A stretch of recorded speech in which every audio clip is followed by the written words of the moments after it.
We have some games to discuss from last night and yesterday afternoon, since it was Thanksgiving in Canada and Columbus Day here in the States.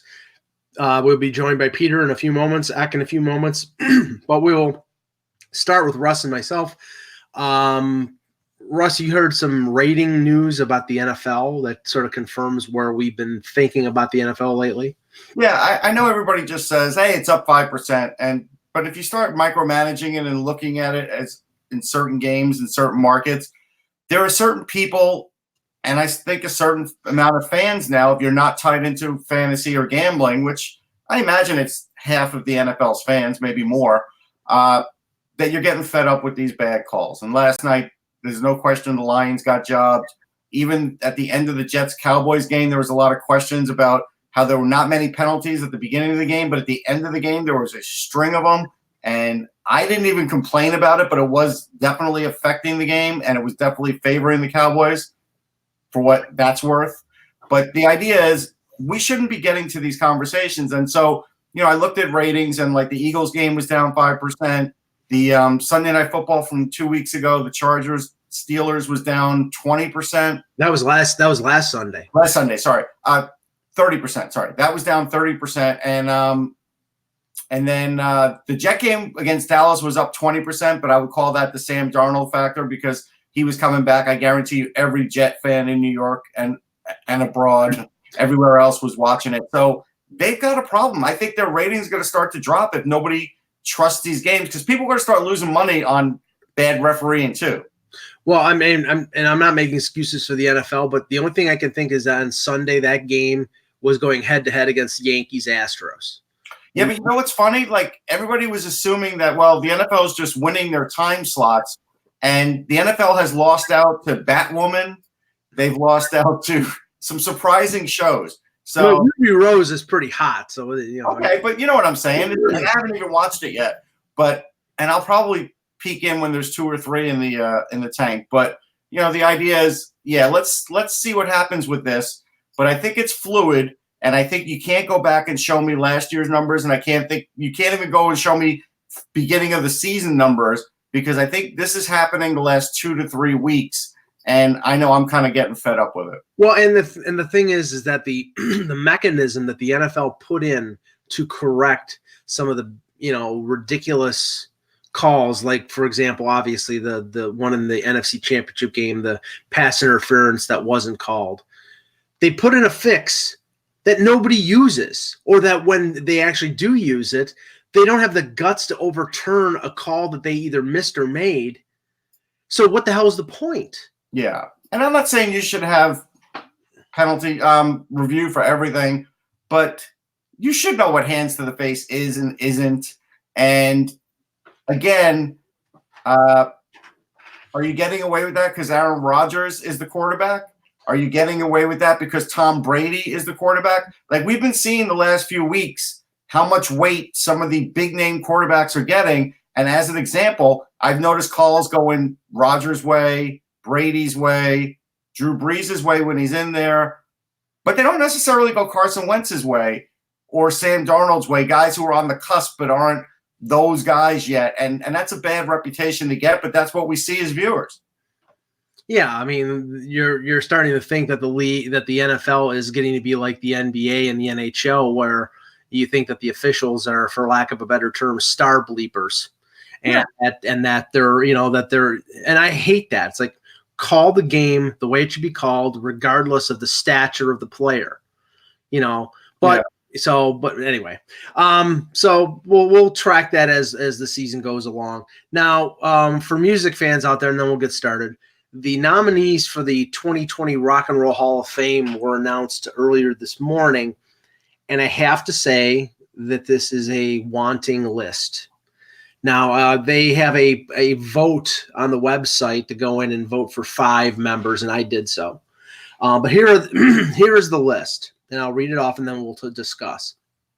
Pat Benatar, the Dave Matthews Band, Depeche Mode, the Doobie Brothers, Whitney Houston, Judas Priest, Kraftwerk, MC5, Motorhead, 9 Inch Nails, the Notorious B.I.G., Rufus and Shaka Khan, Todd Rundgren, Soundgarden, T-Rex, and Thin Lizzy.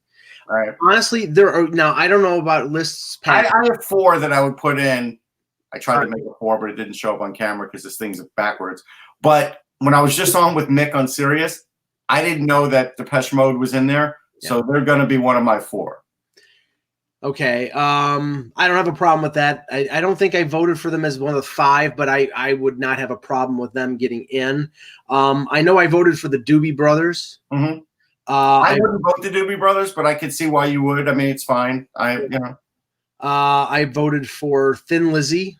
Yeah, Thin Lizzy would be in for me. I definitely voted for Soundgarden.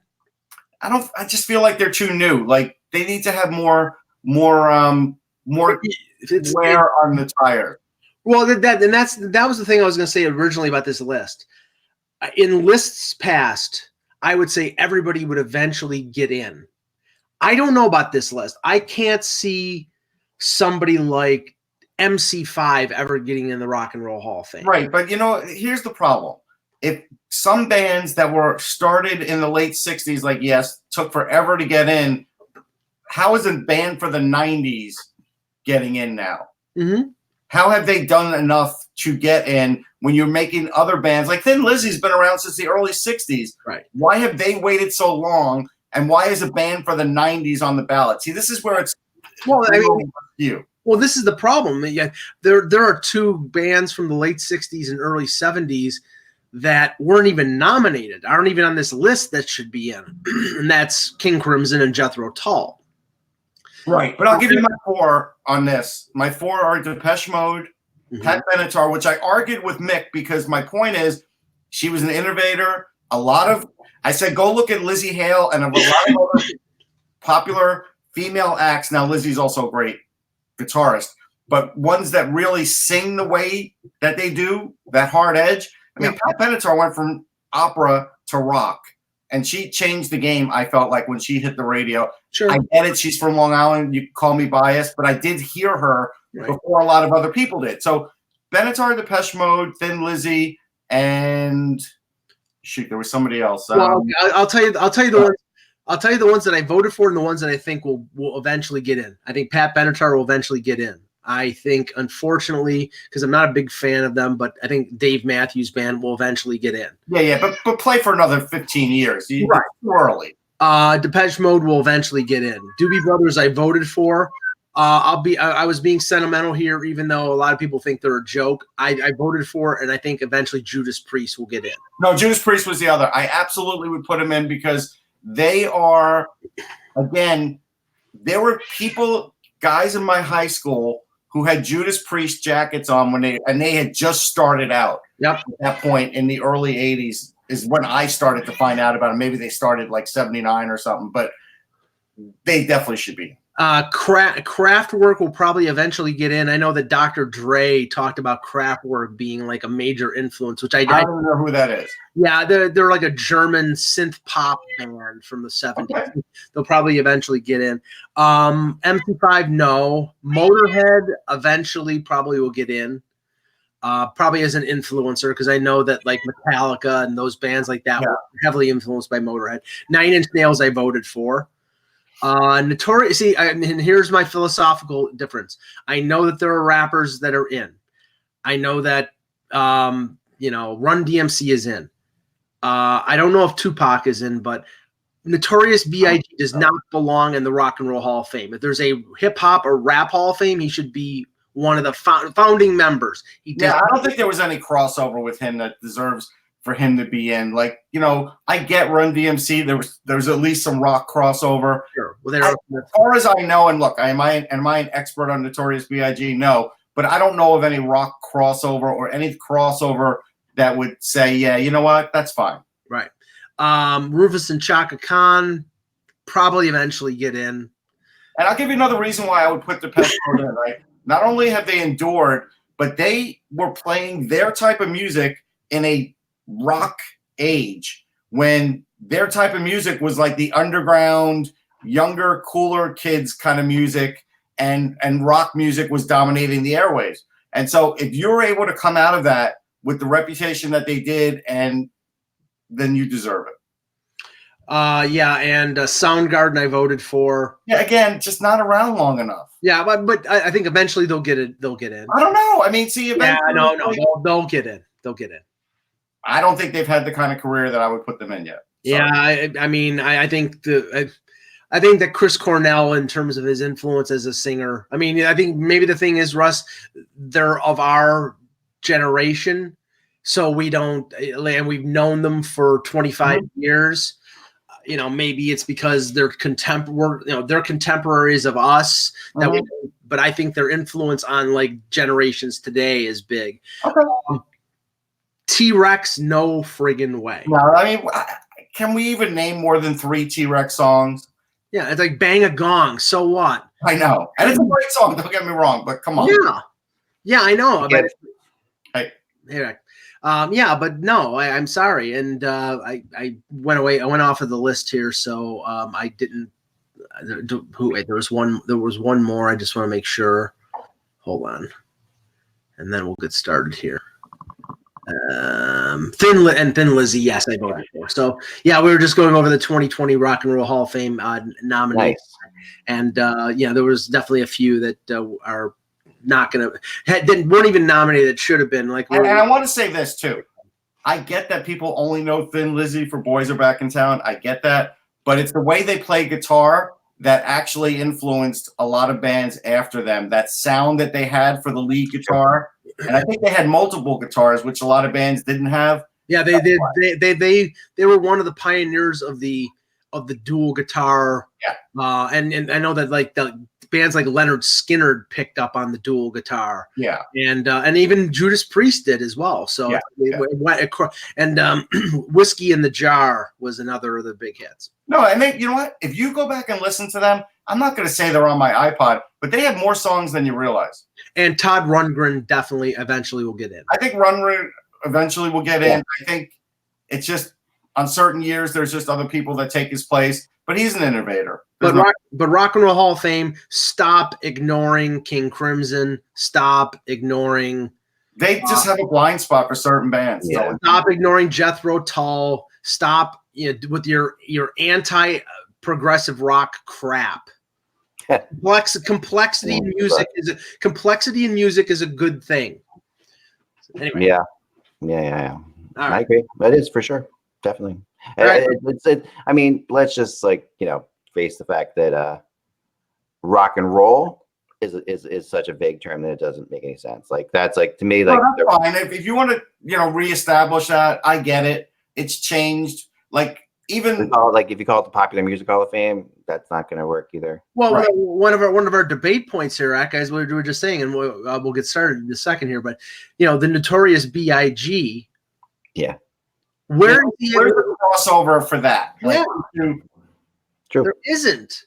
No, it's true. It's true. There isn't. But at the same time,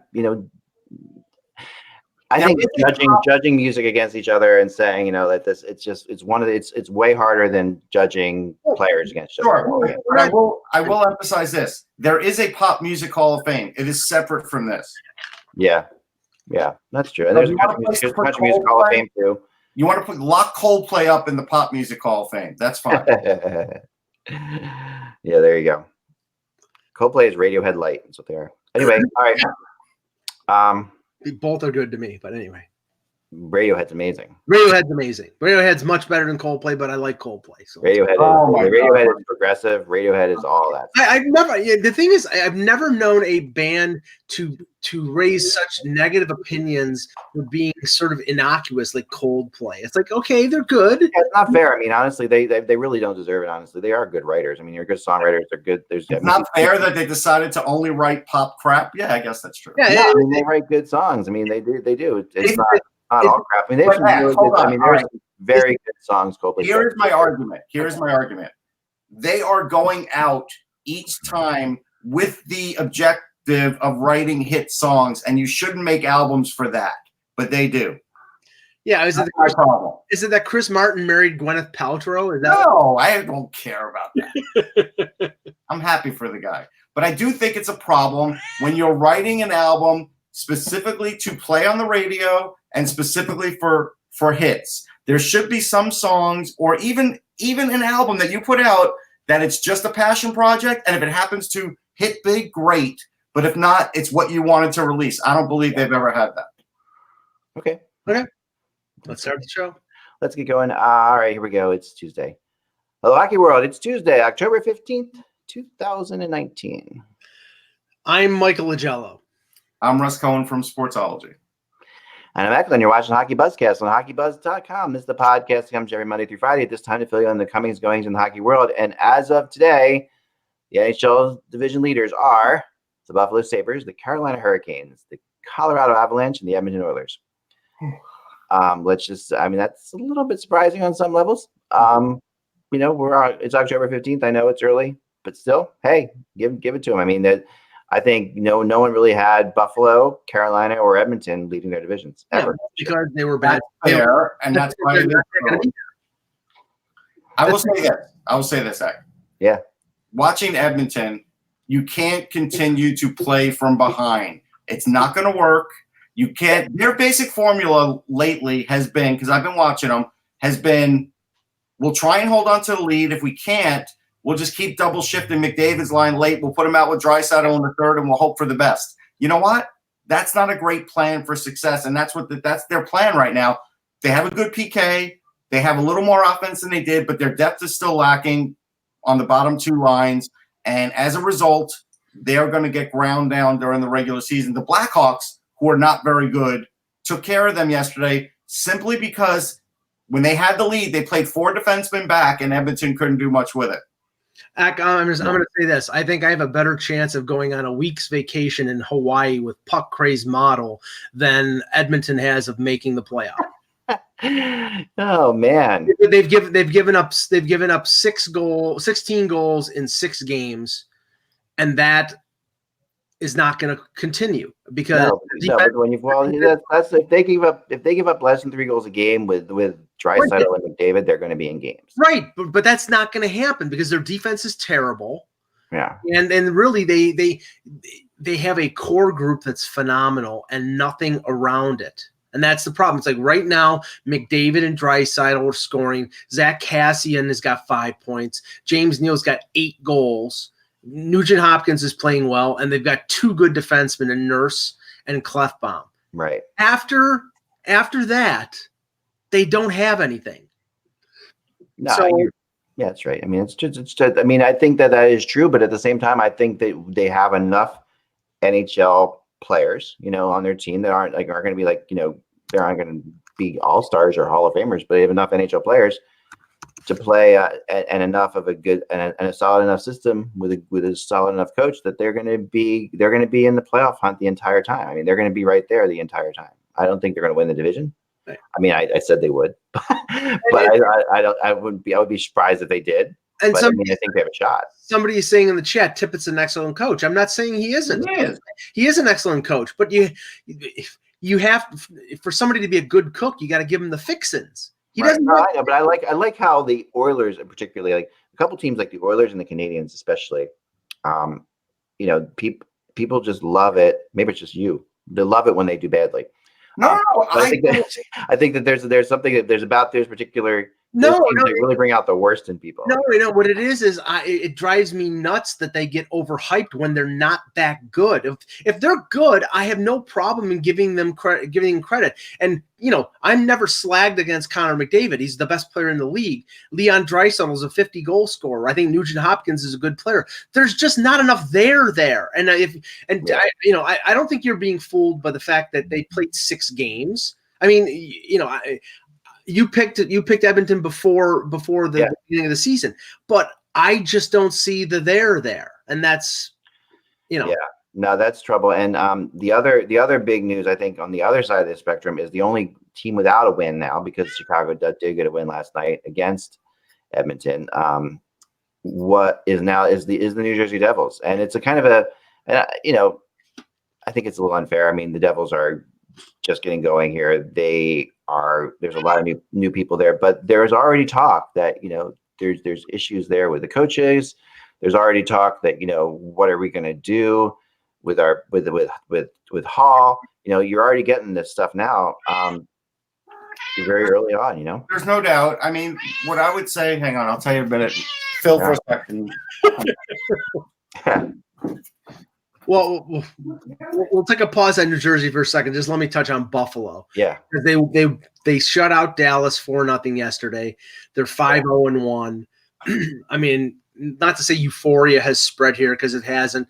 I think had they not had the 10-game winning streak last year, there would be more excitement. I think everybody is tempered right now. They're waiting, as typical of Buffalo, they're waiting for the other shoe to fall. Now, different coach, different team, the coach they're better, but I still think that there is a need to be cautious here. The problems that we saw with the Sabres before the season are still present. Right now, Carter Hutton's playing great. Carter Hutton's not a number one goaltender. I've always thought Carter Hutton's the number one goalie. You know that. Yeah, I know, and I'm not going to say anything against you, Ack, but you're wrong. No, I don't think Carter Hutton's the number one. He proved it last year. They need Omar to probably play 35 to 40 games and play well. Whether you can do that, that's a question. They've got numbers on defense, but is their defense good? We'll see. I think Dahlin is an immense talent. Eichel's having a nice year. Victor Olofsson is probably in the mix for the Calder after a week and a half, but he hasn't scored a goal in regulation at regular strength, even strength 5-on-5 in his entire career. He's got 7 career goals and all of them are on the power play. So I don't remember like Rick Keogh or Paul Gardner back in the late 70s and early 80s for the Penguins who scored like 60% of their goals with the man advantage being considerations for the Calder. And that's a deceptive stat. That's over 2 seasons. People are forgetting to write that stat is over 2 seasons. He doesn't have 7 power play goals this year. Right, right. Let me go. Yeah, he has 5. Let me go back to the Devils for a sec. So I've been watching them pretty intently. We know the goaltending's bad. Like, that's obvious. Yeah, that's you look at their defense. Their defense wasn't very deep, and it was another reason why I didn't pick them to make the playoffs. And also, when you add PK Subban, you know he's going to be not great defensively, and they don't really have anything beyond 3 guys. Once you get past their 3 defensemen, guys like Andy Green's getting old. Their 4, 5, and 6 are not very good. So you have that problem. The goaltending's not very good. What they're doing with Jack Hughes is wrong. I noticed they're shielding him to the point now where they're late in the game or in the third period. They're not using him for offensive zone starts. I mean, only for offensive zone starts. They're not using him in the defensive zone. I mean, I looked at the game the other day. He was 45% for faceoffs. It's like either let him play the way he's going to play or don't let him play. And that is coaching. So I think it's partially coaching and it's partially Ray Shero, who did go shopping for this team. And again, didn't put in the kind of roster you'd hope they'd put in. Like last year was really deficient. This year, it's mildly deficient because, again, they went with the status quo of goaltending with the hope that it was going to be better. So now I think they need to trade for Jonathan Quick and at least hope if he changes markets that he'll catch fire, because I don't think there's any hope with these 2 goalies for them making the playoffs. 0. Yeah, I kind of agree with you. Not a shot at Blackwood. He's still too young. Yeah, and I mean, Quick has been horrible, though. That's a tough one because – and I'm a big fan of Jonathan Quick, and I think that he needs to get out of there and get a new start somewhere else. And I do believe that at some point Quick will be – it's a good move for the Devils on a lot of levels, to get Jonathan Quick. They not only can help him, he not only gives them some kind of stability in there, or or he should at least. But he also gives them another asset they can move at the deadline if they need to. So it's like, to me, Quick's going somewhere at the deadline. I've always believed that. Yeah, I mean, I would think there's the opportunities, and Peter, I want to get you in on this because, I'm talking about Western Conference teams.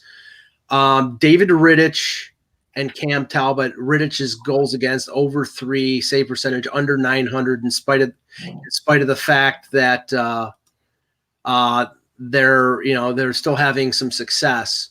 I don't think that Rittich and Talbot is going to be a combo that gets them through the second round of the playoffs. I think they need to add a goalie. I think potentially Colorado, who I think is a really good team, and Grubauer is playing good right now. But I don't know if Grubauer is going to be the goalie that carries them to the Western Conference Final or the Stanley Cup Final, whereas I think Quick could. Those teams I think could be in the market for a goalie like Quick. What do you think? Calgary could. I mean, I think the Flames need to figure out what the problem is first. And is it actually goaltending or is it other things too? And I think they'll go to goaltending last because that requires a lot more effort to fix than maybe fixing other issues within the team that's playing. Maybe it's a play issue, maybe it's a tactical one. The goaltending one is kind of difficult because I don't think the Flames have enough cap space to make something significant work without moving something out. Right. And, that's where, and I'm just looking up because they only have, they have no cap space right now. They'd have to move out a Brody or somebody like that. Yeah. So, you give out a Brody who's a UFA. Yes, it makes sense for them to do that. Or a Frolik or somebody like that. Right. But, you got to make sure you get the right goalie coming back. And if that's their only option, if that's the option they choose to go, then the price goes way up. Yeah, I mean the freeing thing for the Kings is that they don't need a goalie back in a trade for Quick. No. They've got Peterson, they've got Campbell. So I think if they trade Quick, they can address other areas of need by or just to clear the cap space in the remaining 3 years of his contract. So I mean, but those teams and maybe a couple others, I see that thing is I don't think New Jersey trades for Quick, but because New Jersey is not close to being a playoff team right now. Well, you don't know. I mean, their differential is so bad, a -16. Yeah, you can't tell what they might be if they could actually stop a few pucks. Because yesterday, I think they lost a 4-1 lead yesterday. Right. I mean, they need to stop the bleeding because this is backwards for them. Right now, right. And that's the big thing. I mean, no one expected them to necessarily run away with things, but they were expected to be competitive. Yeah, and I think that's fair. And right now they're not. Yeah. So yeah, that's a pretty big deal. I think right now, because you can't pick up that many defensemen, you change the goaltending, and you send Blackwood back to Binghamton. No big deal. He would understand. Goalies understand that, and you make Schneider the backup because he's clearly not a number one anymore. And that does change the complexion of that team a lot because having to play it safe like they're playing offensively and otherwise, it affects every facet of their game right now. I mean, at this point, and I'm sure later in the season we'll talk about potential buyout candidates for next summer. But right now, Corey Schneider is a buyout candidate. He's got 2 more years at $6 million, and you can't have a $6 million backup. So if he can't play, I think they'll buy him out. They've got tons of cap space, so I don't think that's a hindrance. Oh yeah, no, there's no question about it. As for signings, one more thing. Sorry, one more thing. I believe that the Devils' power play is 0 for 2019-20 also. I think that's true. Which again, with Jack Hughes, if you actually put him on the top power play, that might cure that. But for some reason, they haven't done it. Yeah, I mean the way they're handling Hughes is definitely one of the top problems. I mean, watching that game against the Flyers, just you got to get Hughes on the ice. You got to go with it. I mean, he's a superstar. He's going to be a superstar. There'll be bumps in the road. There's just going to be. Yeah, there's going to be bumps in the road. Get him out there. Get him used to playing. With Taylor Hall. Get him playing. Get him playing out there with real players. Yeah, he doesn't play at all with Taylor Hall. He doesn't. He should. I mean, he should be set him up. I mean, he's a great playmaker. He's going to create all kinds of space for Hall. That's what you do to me. In my opinion, that's what you do. That's what they have to do. The Flyers signed Chris Stewart to a 1-year deal. Not really surprising. Happy for Chris Stewart. Great guy. I know that there's a lot of debate on this among the Philadelphia internet, Twitter sphere, and all that stuff. Why do you think there's debate? Well, because they have a lot of good young players, and this takes a spot. That's the bottom line, right? But the other reality is that the Flyers have a gap in this area. This kind of like fills a little bit the gap that I talked about before of this middle range player who is who can bring experience, who can hit, who's not going to be afraid to throw his body around, who's a good attitude in the locker room. They do need these kind of guys. Russ, is this the Michael Haley of Philadelphia? Yeah, it's totally the Michael Haley of Philadelphia. Now, the misnomer of all this is people saying he's taking Wayne Simmons' spot. No, he's taking the diminished Wayne Simmons' spot. Yeah, no, he's not. He's taking Wayne Simmons' spot in the locker room. Well, in the locker room and for those few moments on the ice where he can knock somebody into the opponent's bench. That's the only thing he's taking from Wayne Simmons' spot. We all think Chris Stewart's a great guy, but being a great guy doesn't mean you should be on an NHL roster. What did he have to do to actually make this team act? That's my big question, because if you're just looking for PIMs, Andreoff had 150 PIMs last year, or Curtis Gabriel can certainly do the same thing.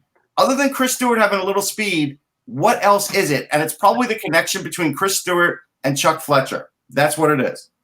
I think that's probably true. I mean, Chuck Fletcher has definitely has done a lot of bringing in his guys. Like he has done on the whole assistant coaching staff. It's just, these are definitely, and sure, your assistant coaches should be your guys, but this is definitely the case where Stewart obviously impressed Fletcher when he was in Minnesota and is impressing him still. And although I'm talking to people, did he really impress? Let's discuss this. Yeah. Did he really impress the Flyers? Because in one of the episodes of the Flyers Behind the Scenes, the coach said he didn't like the way he played, and then a couple of games later he was like, "Yeah, he was okay."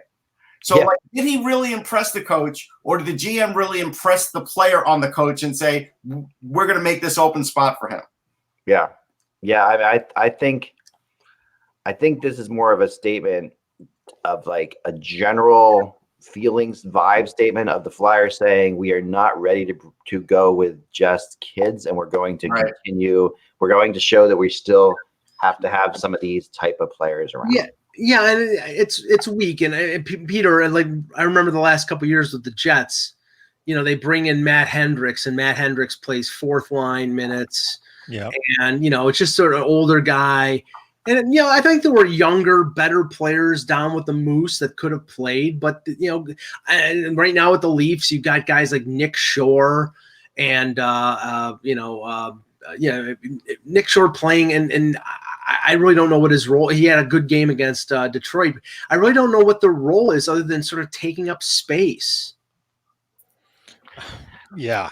I think these are curious things too. And this is the whole thing about the salary cap that's weird, because now that you take a position, you take up cap space, people literally look at it as taking space. And what's the value? You look at these kind of players more.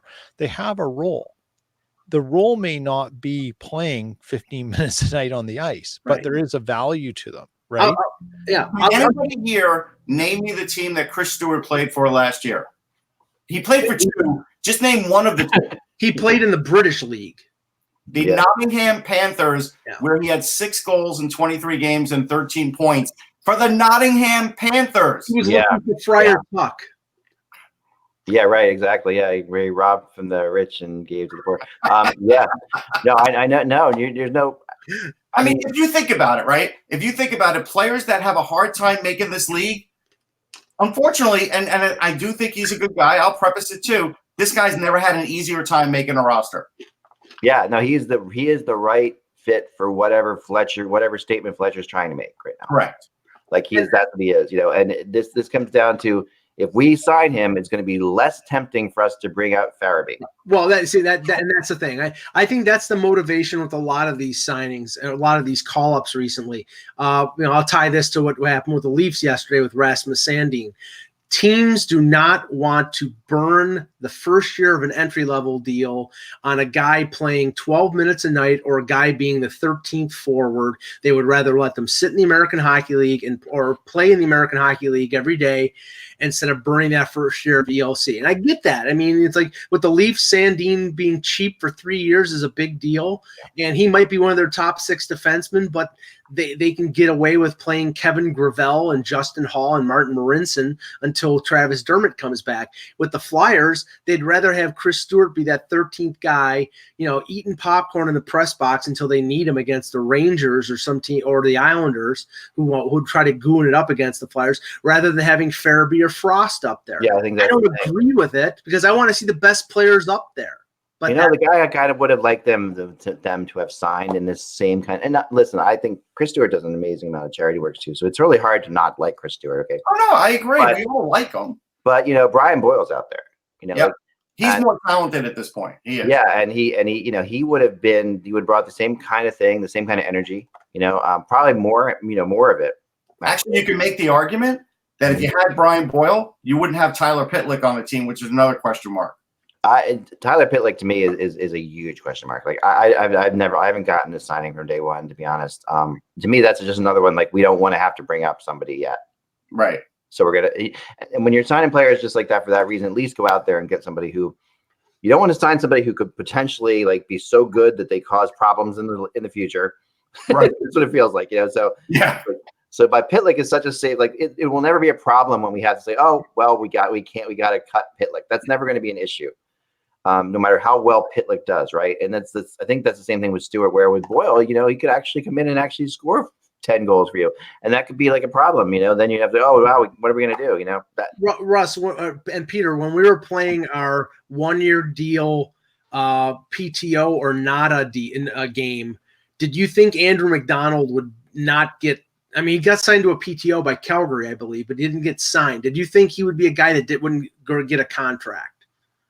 No, I thought he would be the PTO. I remember saying that, but I thought he would get signed by somebody based on the shortage of defensemen in this league. Yeah, I think I said PTO, but I don't think we went further PTO to be signed. I think we said signed or PTO. Right. So I think I said PTO. I can't remember.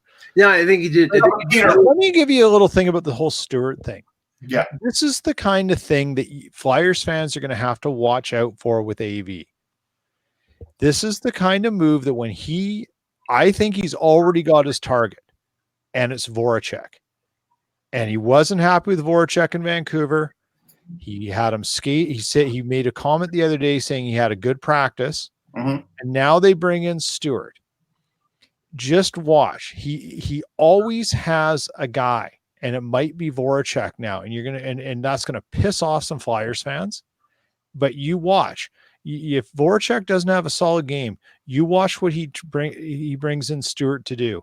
And you know what? It'll be double standards. And this is where the AV stuff can get a little goofy. He may have that team playing a high tempo, interesting style of hockey, but if it's not the way he wants it 100% of the time, he's going to come in and be a little goofy with things. And this could be that first move that kind of starts tinkering and frustrating the team and the fans. Yeah, no, and with Voracek, it was such a weird beginning because they were going to the Czech Republic. Like to me, that was such a strange thing. Like that hung over everything. Like he was not playing well. He didn't look good in preseason. Yet they were going to the Czech Republic, where they had to they couldn't exactly make any statements to Voracek at that time. I felt like there was never a question that he was going to get scratched. But he should have. The way he was playing the preseason, he should not have made the team. He should not have been. He should have been watching from the locker room, from the press box early in the season, because he's got too much skill to play the way he's playing. He's got too much. It's as if he's not thinking ahead at all. Like when he's out there. AB targeted him now, and the practice remark is a little bit of a pat on the back, but not much. But honestly, Pete, I don't think Stewart is AV's guy. I don't. Yeah, I got that impression too, actually. It might not be his guy, but he doesn't need him to be his guy. He just might not be pissing him off like Voracek has. That's true. And that's the problem with AV. Yeah. Yes. No, there's no question. Yeah. There are coaches out there, and AV is definitely one of them that the fewer problems, the better. And if I remove those problems, my job is a little easier to focus on. There's no question about that. Yeah, Stewart is not AV's answer to Stu Bickle for Tortorella. It's like Tanner Glass. He loved him like a son. Tanner Glass, who was beloved in 2 markets, both with AV. Yeah, that's true. I like this. Thing. I saw that. Yaroslav Alak has become the 66th NHL goalie to face 14,000 shots in his career. How about that? 14 in one game. Yeah, I know. It's pretty crazy. He passed Ilya Bryzgalov on the list. who I saw at the dentist office the other day. That's fantastic. Isn't that crazy? It's true. Was he drinking that tiger liqueur that he likes so much? I was trying to fix this tooth which I knocked out. Yeah, no. I can give you a quick Halak story though. Way back, go the way back machine when he was with the Canadians and was a young goalie. In his first year there, I did an article for NHL.com on Halak, and I liked him. And I think, he's a good guy. Oh, great guy. I mean, he gave me a hilarious. Yeah. He gave me a quote that I could still sort of remember because I asked him what the difference was between the AHL and the NHL, and he said the food. And and he's right. The food that he gets. That's really true. No, it's very true. Is a lot better. But he's always been a good goalie. There have been times when he's been a great goalie. He gave the Flyers problems when Carey Price didn't. We remember that. Yeah. And then he sort of lost his way and now sort of found his way. But he is the ultimate backup goalie now where everybody wants him in there when the starting goalie fails, but I don't think he could be a starting goalie anymore. No, but it's one of the reasons the Bruins are. That's one of the reasons they keep the Bruins in there. Like the Bruins are, they have to put them. You know they're going to make the playoffs because they have this option here that even if he could win 20 games a year, he could. And to tie what Mike said earlier, bring Puck Crazed model into this. A friend of mine, Puck Crazed. Here's a small world story. Puck Crazed model's brother-in-law was Halak's goalie coach for years. Oh, you're kidding. Check that out. There you have it. I have it. So anyway, Halak is my favorite Halak moment was the game that the Slovaks won in Vancouver in the Olympics versus I guess it was Russia. I think it was Russia. And it was just like the miracle on ice moment. And it was Halak that the Halak that did it. It was just like incredible. One of those really like phenomenal moments. How about Dallas for a second? Okay, they lose to Buffalo 4-0, and then they cancel their practice in Columbus, and somebody brings up the fact that this would have only been their second practice of the season. That for whatever reason the Stars, because of their travel stuff and what's happened with them, have only practiced once as a team. I think the big shock there is, teams struggle out of the gate. There's high expectations with Dallas. The big surprise is like Rupe Hintz is their leading point getter. And I think Rupe Hintz is a good young player, but I don't think anybody thought he would score more than Sagan or Radulov. And big free agent signing Joe Pavelski has 1 assist in 7 games. That's not a good sign. No, I mean, maybe he has to find his way to fit in. There are two things. So I've been studying Dallas because I've been kind of wondering what's up with them too, right? And I don't think it's Montgomery, and I don't think it's the message. When your two best players, Jamie Benn has 2 points in 7 games, and Tyler Seguin has 3 points in 7 games, you can't do much as a coach. Because you can be a good team, but you can't overcome your two best players playing like garbage. You can't. No, that's for sure. You really can't. There's no question about it. Name a team that could, I mean, there were some, but Dallas isn't one of them. Yeah. No, you're 100% right. I mean, they got to step up. Yeah, they really do. Now, I think that I really think that the ownership of the Arizona Coyotes and GM John Chaika should do a Google search for a witch doctor, because this team cannot stop getting injured. They can't. It's unbelievable. Now, Yarmulson, who's their second best defenseman, arguably, is out for 3 months. Yep. Now, they've already lost their starting goaltender for a bit. Then he comes back, and we'll wait till he gets hurt again. I mean, I'm waiting for the first of their, young guys to go down with a season-ending injury. I mean, they cannot. I've never seen a team in my life that cannot stop getting hurt. Phil Kessel has 1 assist, period. The end. Yeah. Really? I mean, when you get a guy like Phil Kessel, because your team is offensively challenged, and he doesn't have a goal yet, you got a problem. Well, there are too many golf courses and too many hot dog stands in Scottsdale. Yeah, I can't confirm the hot dogs. Golf courses are real. I look at this team, and the part that gets me the most, I think their defense is decent. I don't think it's great. I don't like the strategy of never giving a long-term deal to some goalie that's better than what they have. And Roth is a decent backup. I don't think he's a number 1. I never have. I never will. All that aside, it doesn't mean you can't have a really good tandem, and they have an okay tandem. But what they haven't been able to do is, with all the top drafting that they've been able to do, and this is going like, how long's Chaika been there now? Yeah. 4 years at least. 4 years. They're not producing much on the ice offensively from those drafts. That's what's hurting them. Oh yeah, there's no question. You're right. They're not. There's drafts. We know they can't spend big money. I get it. Yeah. No, they have been unable to do anything, and it's just really crazy how. And Tocchet's doing a good job. He is doing an amazing job, and you wonder how long, before the whole thing the frustration just builds. I mean, I thought they were going to be battling for the playoffs. So. Well, here's the question I have, Russ, because we know that they screwed up the development of Dylan Strome. Mm-hmm. They tried to put him in the league. He wasn't ready. Then they sent him down to the AHL. He had put up good stats. Then, they didn't feel comfortable thinking that he was going to be they tried to make him into a number one center, obviously, because he was a third overall pick. And then they trade him in the deal for Schmaltz with Chicago, and he finds his niche in Chicago playing second line center with his old line mate from Erie, DeBrincat. Yeah. Now, Barrett Hayton is 19 years old. They didn't send him back to the Sioux. He's played 2 games. They've played, I think, 4 or 5 at least. If you're not going to play the guy, send him back to junior. I think they are going to send him back. I think they're just letting him have a taste, which is fine. I'm okay with that. If they keep him all year, then you'll hear me talking about it a little more. He's not going to be the answer this year, but he is a good player, and I actually think that was a really good pick for them. But where is the production? Like, where? Where is it? I want more out of Clayton Keller, but I saw where I felt like he could be better used. I'm not sure this year, so maybe it is on Clayton Keller this year. But where are these guys? They've had a lot of picks, but like you said, what did they get from them? They got Schmaltz. So was that worth it? I mean, Chicago's happy. I know that. I mean, some of those things make a difference. And so let's see, Nick Schmaltz with 2 goals in 4 games. No assists. Like, if you have a center that has no assists, it's a problem. Yeah. Unless his name is Austin Matthews and he's got 6 goals, but he's got 1 assist.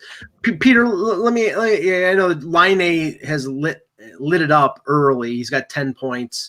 There was some little blurb here about him treating himself to ice cream when he gets a hat trick. Yeah. I'm sure they would buy him a Ben & Jerry's factory if he scored multiple hat tricks. But what's the feeling right now with the Jets? I mean, they've been able to tread water while their defense has still been decimated. What's the feeling there in Winnipeg? The feeling is that Paul Maurice doesn't have an understanding of what he needs to do with this team, and that's just becoming more and more prevalent. No one's particularly happy that he kind of wiped Sunday night's thrashing by the Penguins. Is just kind of, we didn't bring our game together. And if that's, that happens to teams. You can't, you stay in it for a bit, but then you just never recover, and it's kind of a lost cause. The point is that there's just no belief that Maurice is willing to change. And he sticks to the same things that have gotten him in trouble in the past. And he relies on vets that he trusts that aren't delivering things that he thinks they are. The Botetos, the Borks, the Letestus. Right. And, why isn't Ville Heinola in? Give him his games. And the one thing that was really obvious was the little breakout passes that Heinola is very good at doing. They're not long stretch passes. They're the ones that allow your forwards to exit the zone. They were absent on Sunday night. And, the Jets had some chances. Brossoit didn't play very long, and the Penguins had some luck, but you can reduce that luck by optimizing your lineup a bit better. And from the hardcore fans, there is a growing concern that Maurice isn't taking his roster situation as seriously as he should and playing the right players. Well, Peter, I wonder, is that right? I don't know, but there's some reasons to question it. I wonder if it's a call from above with Heinola saying, play him a couple, not play him a couple, so we could extend his time there without using up the 9 games and letting him fill in for the injured defenseman. What's the problem with saying we're going to monitor this and manage his usage in a way? Because if the comment back is, well, what logic is that? Your logic's stupid. He should be playing this. That same response is happening right now. Right. With change the dynamic of the conversation. If you don't want people determining what you're thinking, tell them what you're thinking. Right. And then let them criticize the thoughts, not the open space. Remember, there's that other rule too that we never see except in like Lucas Sabiz's case, when you could play up to like 33 games, and I forget what the implications are for that. I think you burn half a year or something like that. No. Well, less than 40 games, you don't accrue a year towards unrestricted free agency. Right. So they could play him into the 30s. Yeah. Right. Yeah. Like Maurice came out and said, missing a game isn't a big deal. I'm sort of paraphrasing here. He's going to have a lot of games. Like, he believes in him. Right. So it's not like he's sitting him down. It's just that it just seems odd. And yeah, the last game he had before sitting, it was a bit of a rough one for him. It was that goal that Hartman kind of hooked him. And that's the call that, hey, rookie, you're not getting that call. Like, Hartman got the goal for Minnesota and you're not getting that thing. Well, it's strange because it seems that the key to Rasmus Sandin getting sent down by the Leafs was Justin Abdelkader knocking him on his fanny in a game on Saturday. And, he was only playing 12 minutes. He wasn't playing power play. He wasn't playing penalty kill. And they decided, okay, he can handle the league. He's got the skill to handle the league. He's got the IQ. He has the speed and the passing ability. But they weighed that against burning the first year of the ELC and the fact that they have 3 unrestricted free agent defensemen next year, and that Sandin, they're gonna need that cheap contract for 3 years. People seem to think that Sandin's gonna come back later in the year. I'm telling you right now, unless there's like a major injury, Sandin is down in the American Hockey League for the rest of the regular season. They're not. Yeah, I think that's fine. I mean, they gave the taste. They saw exactly where he's at. Right. They saw some deficiencies and said, you know what? Not ready yet. Let's do this way. But he got his playing time with the NHL team. Now he can go back and play in the World Juniors because he's going to be on the top line in the top pairing in the World Juniors. Right. And it will benefit him in the long run. It's a really good point. I'm trying to get something up for you guys to show you something. So continue on for 1 second. I'm sorry. All right. Well, you have to say right now, and looking at the free agent signings in the summer, that one that I thought was good, and one was a player who played really well for his new team in the playoffs, and now doesn't seem to be a fit, and it's early, so things can change, is Zuccarello with the Wild. The Wild are struggling. They won their first game yesterday against Ottawa, which I guess that counts because even though Ottawa's not that good of a team. But right now, Parise's not scoring. And Zuccarello has no points. And Ryan Donato has no points. It's like right now, and this is the thing, Russ, these were all moves made by the former general manager, and now Bill Guerin comes in, and he sort of has to do like what Joe Douglas is doing with the Jets, come in after all the moves were made and make chicken salad out of chicken bleep. Yeah, I think with Zuccarello, he's a guy that's usually pretty adaptable, but I noticed when I was watching the Wild games, he was sort of like on the outside, like, hey, guys, I'm here, remember me? Yeah, so I saw that too. I think he needs to be more of a focus. All the focus doesn't have to be on Zach Parise and Eric Stahl. Matt Zuccarello could actually help get you through some of these hard times that they're having, especially on the power play, if you get him involved. If you saw what he did in Dallas, he could still do that for you, but you have to get him involved. And I think that's the biggest thing is they're not getting him involved. No, they really aren't. And there's a lot of stuff going on in Minnesota of, saying, that they changed the GM too late and everything. They made all these mistakes. You're hearing all this stuff going on, and it's really just not. And is Boudreau the right coach? Like that. Boudreau's a good coach. There's no question about it. You can't get around that. They did make big mistakes. But it wasn't. It's not this big. Like it's not. You can't all blame this on the former GM. Like they were better than this last year, and they made some half decent moves this summer too. They didn't make any major, like they didn't trade Zucker. They didn't do something stupid. They can sit there and blame on the former GM, I think. Mm-hmm. I think you have to, but I think you have to hold the players accountable. And I think that there's a little bit of that, like, oh, we know the other guy was so bad that the accountability doesn't feel like it's there to me. Yeah, like it says, like they can sit back and say, oh, this the GM was bad and we got a bad team. No, I think player accountability, there is something to be said about that for sure. Well, and Zuccarello didn't even play last game, so I'm not sure. No, according to somebody in the chat, he's now injured, so that makes it worse.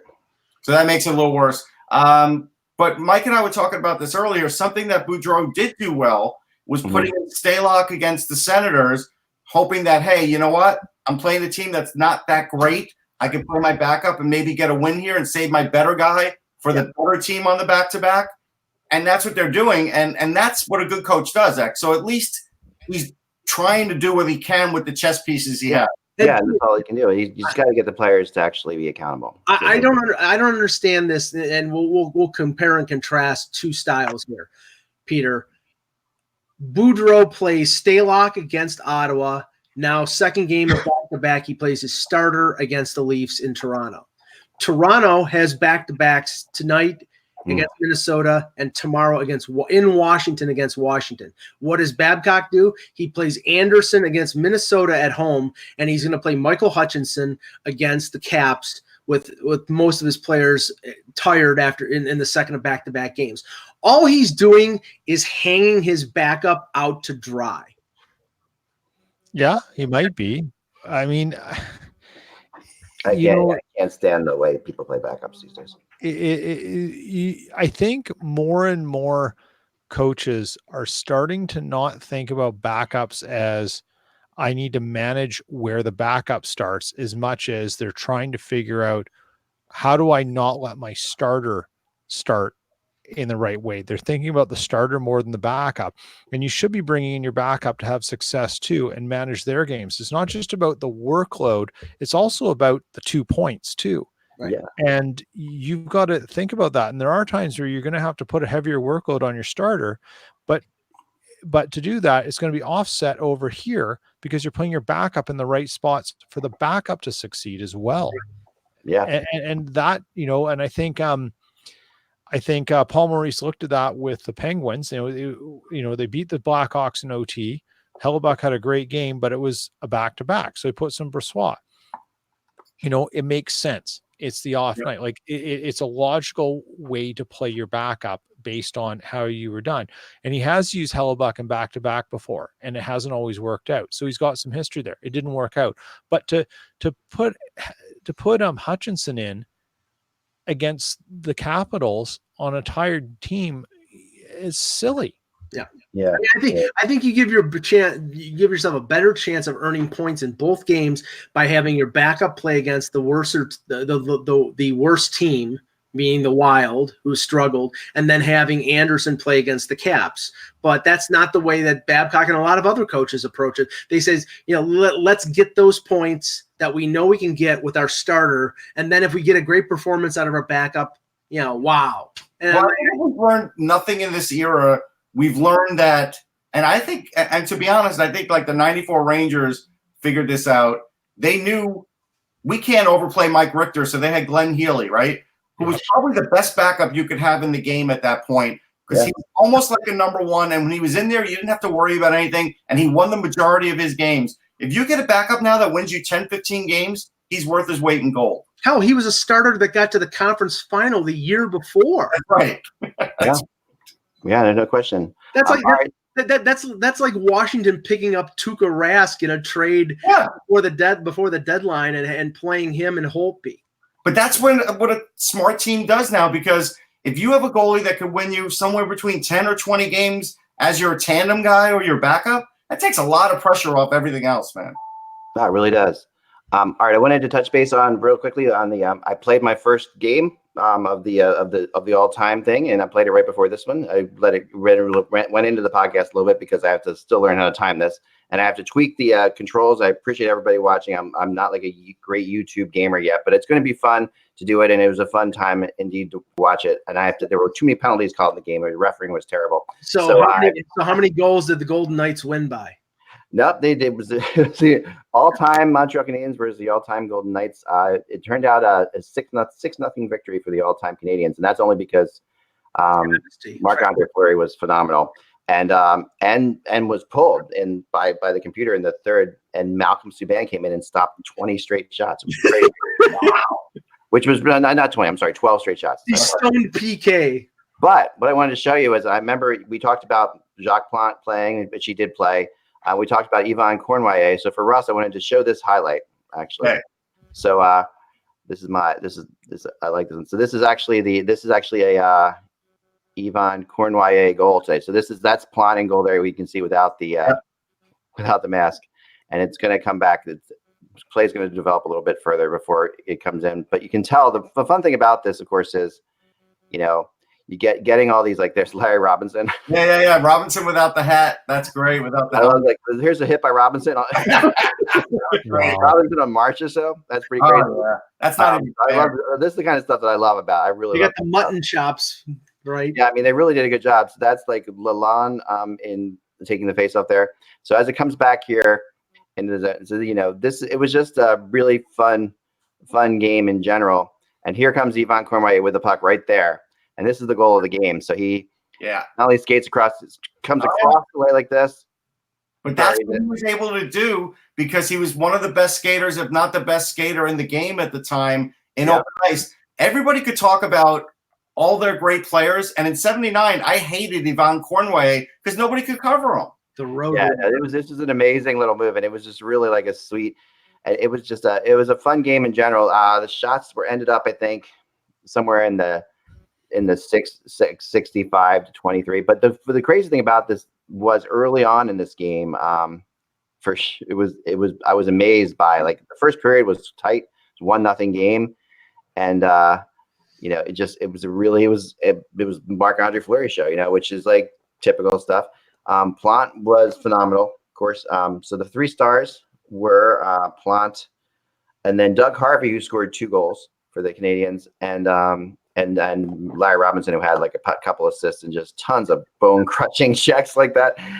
That were just a lot of fun. So it was a great time. Then the next game I'm going to be working on involve the 2 guys there actually on our screen right now. The Toronto Maple Leafs draw the Winnipeg Jets in the first round, which is like the Maple Leafs are like the 6th ranked team, I think, all time, and the Jets are like the 24th or somewhere in there. So second most cups. They should be second. Don't think this crap. I know. Well, the first was Montreal. Then I think they're 4th. I think they're 5th, maybe. I'm somewhere in there. But it goes Montreal. Right. Don't listen to Mike. Detroit, and Boston are ahead of Toronto. Nobody ever does. Yeah. So Winnipeg. It'll be fun to watch that. The Jets team will be actually including Dale Howard. Nielsen and Anders Hedberg be on that team. Yeah. Yep. Dale Howard. For sure, Solani, Howard, Solani, Paul McLean. Don't know who the goalie is. That's a big controversy for the best goalie all time of the Winnipeg Jets. Peter, I need your help on that one. Pokey Reddick. I did. Pierre Mel. Who do you think? Bob Essenza? Yeah, I mean, they're not really they're not killing it with goalies up there. They have had a bad run of goalies. Joe Daly. What about Joe Daly? Joe Daly, yeah. Yeah, I mean, it's like Joe Daly, Lars-Erik Schuberg on defense. Yeah, it's gonna be. I mean, it's gonna be fun, and of course the Leafs. Leafs. I do have to correct myself. This is funny. Cornwallier didn't even play in the '79 playoffs, but the year before in the '78 playoffs, he had like 11 points in 15 games. He must have gotten hurt, and that was his last year or so. Oh yeah. He was good at the end, though. He was. He was really good. It was fun. Others started. Jacques Lemaire was really good in this game. Oh, yeah. And it's just funny to see that, And then of course, I just personally as a kid, I grew up, watching Steve Sutton, LaFleur, flying over the place, and that's great. I mean, they were really outstanding in this game. Morris the Cat Lukowicz has got to make the team. He should. Okay, we'll see. I'm looking forward to the Jets. Jets are going to lose, but they'll have offense, so I think it'll be a higher scoring game. It depends on what expert has chosen the Leafs roster. If it's me, then the Leafs should win by leaps and bounds. If it's somebody else, then they could lose. Well, it's you and Steve paired up goaltending out, over at Fungo. Yeah, who are the Leafs putting in that? It's got to be either Bauer or I would say Broda. Yeah, I would say Broda. Yeah, I think it's Broda. Okay. No, I mean, Steve sent me his version. I'm going to show it to you, Mike, and we'll debate it. Yeah, no, do it. Show it to me so I can rip it. But wait, if it were up to Mike, he would put Cujo in though, Ek, just so you know. No, I wouldn't. Don't give me that crap. You would put him in the Hall of Fame, so why not put him in the Hall of Fame? But we're talking about a team that has won the second most Stanley Cups. It doesn't mean that Cujo is the best goalie in the history of the Leafs. True. No, the team was looking at the team was interesting. I mean, Steve does a good job. Steve picked this Montreal team in. It was a good one. I mean, finding some guys like Lalonde and Joliet, like guys that I really wouldn't have necessarily put on there. I'll determine what kind of job Steve does when I see the Ranger roster. Then I'll determine. Yeah, then you'll know. Sure. But yeah, so the Jets Leafs should be pretty high scoring. It should. In theory. Jets like goal scoring. They do. I mean, I was thinking that maybe I don't know, maybe Solani, Kachuk, Howard. Solani. I mean, remember it's Kachuk. No Housley on defense. The Jets should pray that did Kachuk play for the Jets? Kachuk played for the Jets. Of course, he was drafted by the Jets. Yeah. Alexei Zhamnov. Zamnod played for the Jets. Yeah. Habib Bulin played for the Jets. Yeah. But you only get them in there when they played for that team. Right. So it's not like, it's not like the Jets should pray that Dick Duff is in this lineup. That's what they should pray. Because he's a Hall of Famer, as you know. Yes, but more for his play in Montreal than in Toronto. Oh, yeah. Frank Mahovlich. I loved it. I thought it was a lot of fun, and thanks for a lot of you out there watched it. It's going to get better as time goes on for sure, but I really had a good time. Bill Derlago does not belong in this game. Mike Komisarek should be in there. Bill Derlago does not belong. Oh man, Tyler Biggs should be in there. Yeah, definitely. Yeah. Motor City Smitty. There's so many guys to choose from. It's a real, you're looking at a really seriously. Carl Brewer, 40-year-old. I mean, with some of these teams like that, it's so, and you have to have somebody from somebody from the 2000s on the Maple Leafs team, which isn't too hard to do. But I mean, yeah, it's Sundin. Unfortunately, but it's Sundin.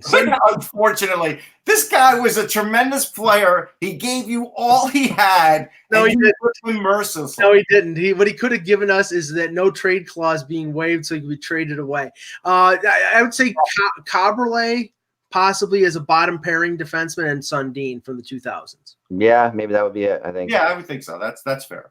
He's not going to be Austin Matthews. It's only 3 years. I mean, he's great. He's great, but no, I mean, we're talking he's about like the quickest ever to get out right out of the gate, right? I mean, we're talking about a team that up the middle, it's Sittler, Sundin, Teeter Kennedy, and Keon. Yeah, that's good. Yeah, but they're going to be an interesting one. They're going to be. The Jets are more dynamic with their scorers are more dynamic. So depending on their rankings, a Solani, Nielsen, Hedberg, those guys are like flames on the ice. But we're talking.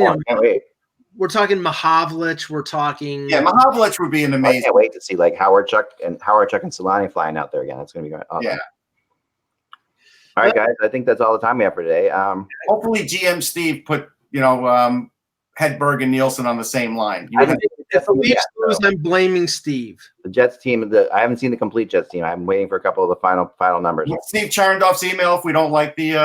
I'll let you know for sure. No. What's his email saying? No, I'm gonna say it out loud. Yeah, there we go. The Jets should play Jimmy Mann, definitely. I don't know. Maybe their best goalie they've ever had is their current goalie. Jimmy Mann, who was a 1-1-1 AA with a 1-15 intimidation. Yeah, that's right. Yeah, he was awful. Remember that? Yep. All right, folks. Remember Without the Buzz. Hockey. Enjoy the games tonight. We will talk to you tomorrow.